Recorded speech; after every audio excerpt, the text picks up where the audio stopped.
maybe the camera will sit steady now. No? I keep trying to move it in such a way as to keep it in the same place. So, I recently got a comment asking me about my plan to become a translator, the goal, the aspiration, whatever you want to call it. And I think it kind of ties into this entire, Star goes all over the world when he turns 18 and all this other stuff. It kind of ties into that whole thing. So I'm going to explain how. So the Star Vision 2020 plan, what it basically is, what it's meant to be, is to do all of the things that I've wanted to do every day, but have just never had the freedom or the money to. So basically, I'm going to get work.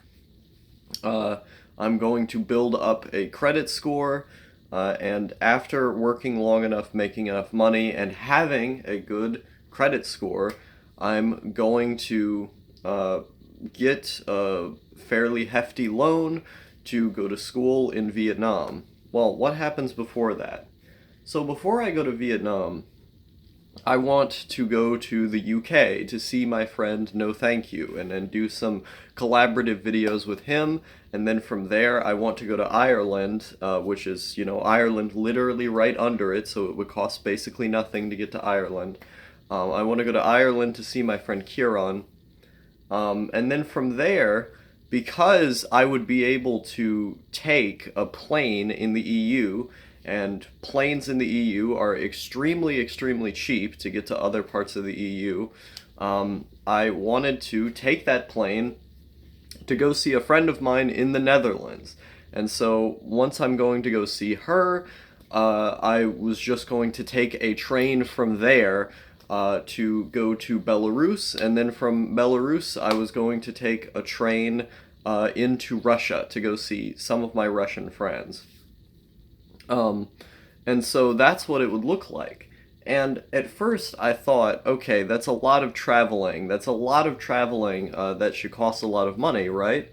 And when I actually started breaking down how much the trains cost, and then how much the plane tickets would cost once I entered Ireland, it was all pretty cheap, all things considered. Like, the most expensive ticket would just be the one to get out of the United States in the first place. But once you're outside of the United States, once you're in Europe, the actual train and plane costs are actually pretty low. So, I thought, well, before I go off to school, I can take this big adventure and I can go see my friends, and record some interesting videos out of that, I thought.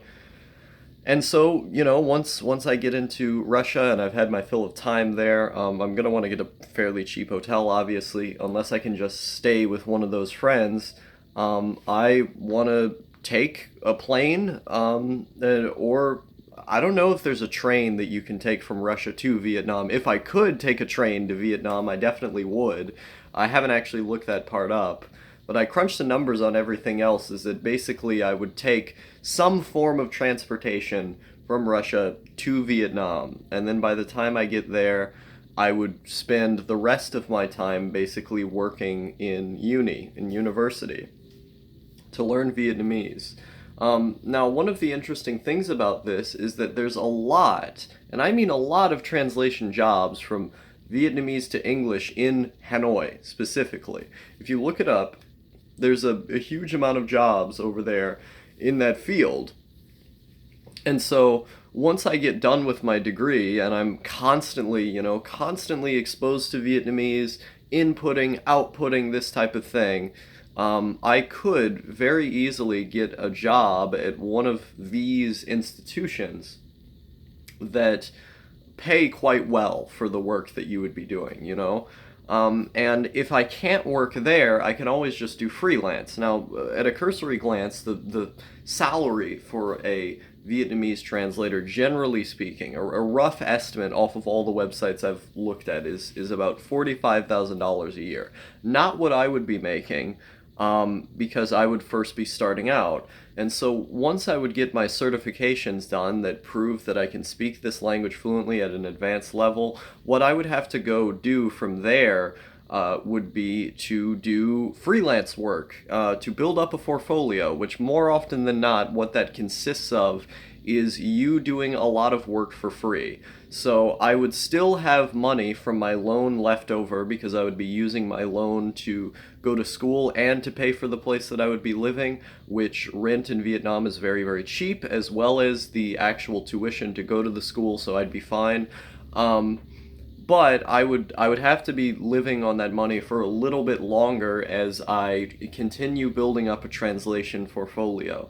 And eventually, once I have this portfolio that proves that I can do good and competent work, I would be able to get hired for higher paying jobs in the translation field. Now, I would also be learning Japanese at this time as well to continue on the path that I've already been on.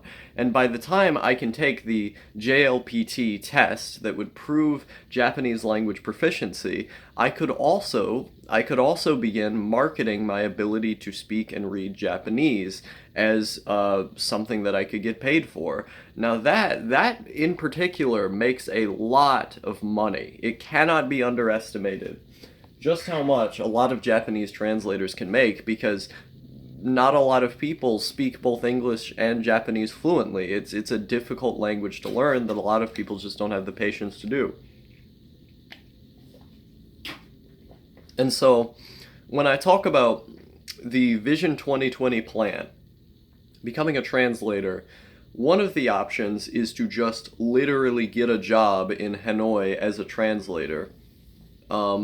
And then the other option is to do the freelance work, which is kind of the ideal for me because I don't want to have to get up on a schedule each day. I don't want to have to just live the daily grind that everyone else has to. I would like to be able to control my own sleep schedule and do whatever I want relatively.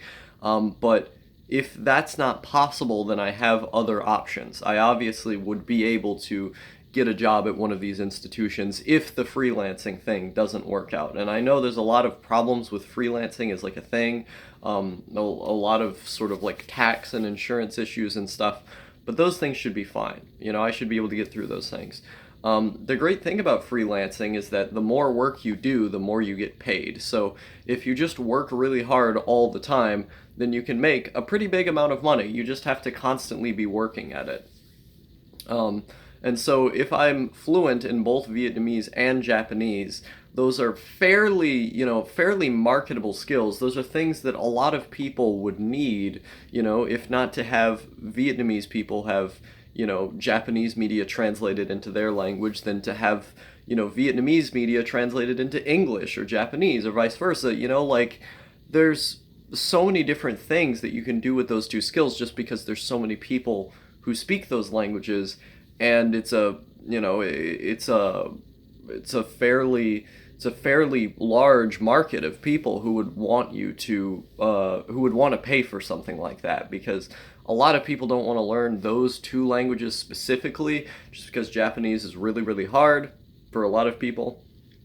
And then Vietnamese is also really hard because of the tones, and a lot of people just don't pick it up because it's a kind of a small country, all things considered, and so a lot of people just aren't interested.